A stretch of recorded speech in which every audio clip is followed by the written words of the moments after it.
YCP నుంచి నెల్లూరు జిల్లా Kandukur MLA ticket తనకే వస్తుందని బొట్ల రామారావు ఆశాభావం వ్యక్తం చేశారు.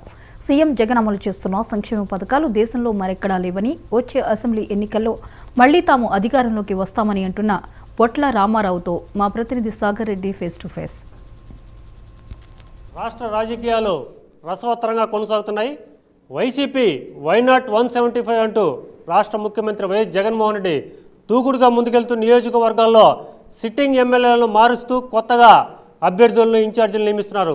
ఈ క్రమంలో నెల్లూరు జిల్లాలోని కందుకూరు నియోజకవర్గం కూడా ఇప్పుడు హాట్ టాపిక్గా మారింది. ఎందుకంటే ఇప్పటికే ఇక్కడ సీనియర్ నాయకులు మానుగుట మహేందర్ రెడ్డి సిట్టింగ్ ఎమ్మెల్యే ఉన్నారు.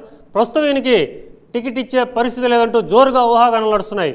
ఈ క్రమంలో ఇక్కడ ప్రధానంగా వినిపిస్తున్న పేరు బీసీ సామాజిక వర్గం అధికంగా ఉంది. ఇక్కడ కందుకూరులో బొట్ల రామారావు అని చెప్పి ఈయన పేరు ప్రధానంగా వినిపిస్తుంది. ఆయన మనతో పాటున్నారు. ఆయన అడిగి తెలుసుకుందాం కందుకూరు నియోజకవర్గం పరిస్థితి, టికెట్ ఇచ్చే అవకాశాలపై ఆయనతో మాట్లాడుతాం. సార్ చెప్పండి, కందుకూరు నియోజకవర్గంలో ఇప్పుడు కొంచెం రాజకీయ శూన్యం అయితే ఉంది. ఎమ్మెల్యే అభ్యర్థి మీద తీవ్ర ఉత్కంఠ నెలకొంది. ఈ పరిస్థితిలో మీకు టికెట్ వస్తుందని మీరు నమ్ముతున్నారా? నేను వైఎస్ఆర్ కాంగ్రెస్ పార్టీలో ఓదార్పు యాత్ర అప్పటి నుంచి కూడా జగన్మోహన్ రెడ్డి గారు వెంట నడిచినటువంటి వ్యక్తిని. అంతకుముందు కాంగ్రెస్ పార్టీలో కూడా దశల వారీగా పదవులు చేసుకుంటూ ఏదైతే రాష్ట్ర యువజన కాంగ్రెస్లో ఆమ్ ఆద్మీ పార్టీ స్టేట్ కోఆర్డినేటర్గా పనిచేసిన అనుభవం ఉంది. ఆ పదవిని కూడా కాదని చెప్పి ఆ రోజు వైఎస్ జగన్మోహన్ రెడ్డి గారి నేతృత్వంలో ఆయన వెంట ప్రయాణం చేస్తూ అదే పార్టీలో నేటి వరకు కూడా కొనసాగుతూ అంచెలంచెలుగా ఆ పార్టీలో రకరకాల పదవులు చేస్తూ ఉన్నాను. నేను ఈ దఫా అంటే 2024 ఎన్నికల్లో గిద్దలూరు అసెంబ్లీ స్థానం నుండి పోటీ చేయాలని ఒక కోరికను నా యొక్క బయోడేటానిచ్చి అధిష్టానానికి నా అభిప్రాయాన్ని వెలిబుచ్చడం జరిగింది. అయితే అనూహ్యంగా కందుకూరు నియోజకవర్గాన్ని బీసీలకు కేటాయించాలని చెప్పి ముఖ్యమంత్రి జగన్మోహన్ రెడ్డి గారు ఒక దృఢ సంకల్పంతో నిశ్చయించుకొని ఆ నిర్ణయానుసారంగా నన్ను పిలిపించడం జరిగింది. ఈ క్రమంలో నేను ముఖ్యమంత్రి జగన్మోహన్ రెడ్డి గారిని కలవడం, ఆయన కందుకూరు విషయాన్ని చెప్పడం, కందుకూరుకు నాకు కలిగినటువంటి సంబంధాన్ని కూడా ఆ సందర్భంగా మా ఇద్దరి మధ్య డిస్కషన్ రావడం జరిగింది. ఎందుకంటే మా తాతగారు స్వర్గీయ బొట్ల కొండయ్య గారు కందులూరు గ్రామ పంచాయతీ సర్పంచ్, కందుకూరు కొండేపు నియోజకవర్గాలకు నేను ఇన్ఛార్జిగా పనిచేసినటువంటి కూడా అనుభవం ఉంది.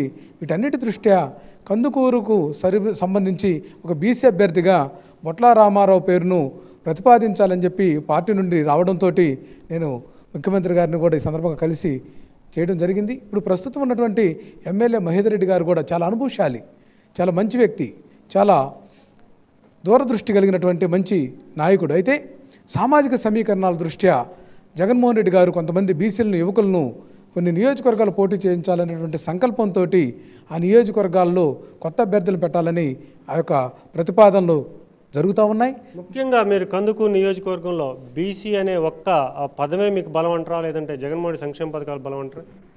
ఈరోజు రాష్ట్రంలో జగన్మోహన్ రెడ్డి గారి సంక్షేమ పథకాలు కానీ అభివృద్ధి పథకాలు కానీ చూస్తే భవిష్యత్తులో ఇంకా మరిన్ని పథకాలు తీసుకొచ్చి ప్రతి ఒక్క కుటుంబానికి కూడా మేలు చేసేటటువంటి కార్యక్రమానికి శ్రీకారం చుట్టినటువంటి తొలి ముఖ్యమంత్రి ఆంధ్రప్రదేశ్లోనే కాదు భారతదేశంలో కూడా అగ్రగామిగా నిలబడినటువంటి వ్యక్తి ప్రీతమ నేత జగన్మోహన్ రెడ్డి గారు. ఆయన పాలనా సంస్కరణలు తీసుకురావడంలో కానీ, అవినీతిని నిర్మూలించడంలో కానీ, అట్లాగే పేద వర్గాలను హత్తుకొని ఆదుకోవడం, ఏదైతే డీబీటీ అనేది డైరెక్ట్ బెనిఫిట్ ట్రాన్స్ఫర్ అనేటటువంటి మెథడ్ ద్వారా ఒక పారదర్శకంగా అవినీతికి కానీ ఎటువంటి లంచగొండితనానికి తావులేనటువంటి విధానాన్ని తీసుకొచ్చి ప్రతి కుటుంబంలోనే అర్హులైనటువంటి వారికి నేరుగా వారి బ్యాంక్ ఖాతాలకు జమ చేసేటటువంటి జగన్మోహన్ రెడ్డి గారు ఆయన అన్నీ చూసుకుంటారు.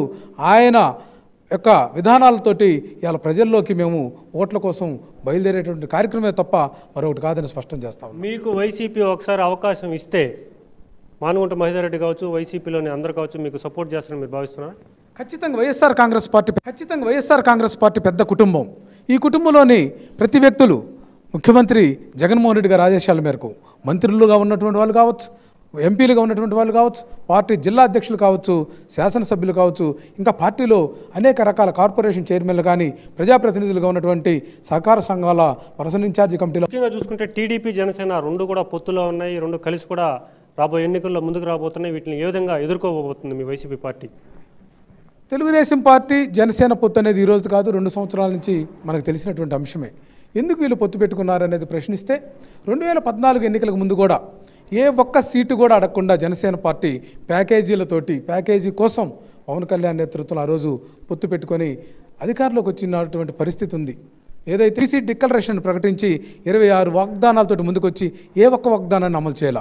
అదే ఈరోజు జగన్మోహన్ రెడ్డి గారు బీసీలంటే బ్యాక్వర్డ్ క్యాస్ట్ కాదు, బ్యాక్ బోన్ క్యాస్ట్ అని చెప్పడమే కాకుండా ఈ యొక్క బ్యాక్ బోన్ క్యాస్ట్ అనేటటువంటి దాన్ని నిరూపించేదానికి ఈరోజు సామాన్య కార్యకర్తలను అభ్యర్థులకు నిలబెట్టి ఈ యొక్క అసెంబ్లీకి చట్టసభలోకి పంపించిన మహేందర్ రెడ్డి గారి యొక్క ఆయన కలిసేసిన తర్వాత ఆయన యొక్క ఆలోచన విధానం కానీ, ఆయన యొక్క మద్దతు కానీ, ఆయన యొక్క అనుచరుల యొక్క మద్దతు కానీ కూడగట్టుకొని ముందుకు పోయేటట్లుగా కార్యక్రమాలు రూపొందించుకొని ముందుకు పోతామే తప్ప మేమంతా ఒకటే తప్ప అనేక మంది రకరకాలుగా వార్తాపత్రికల్లో గాను మీడియా పరంగా అనేక రకమే శిరోధార్యంగా పనిచేద్దామని మీ అందరికి కూడా నేను చివరగా బొట్ల రామారావుకి టికెట్ ఇచ్చే అవకాశం ఇస్తే రాబోయే ఎన్నికల్లో ఏ విధంగా ముందుకెళ్తారు? ప్రజల్ని మీరు ఏ విధంగా అభ్యర్థిస్తారు గెలుపుకి?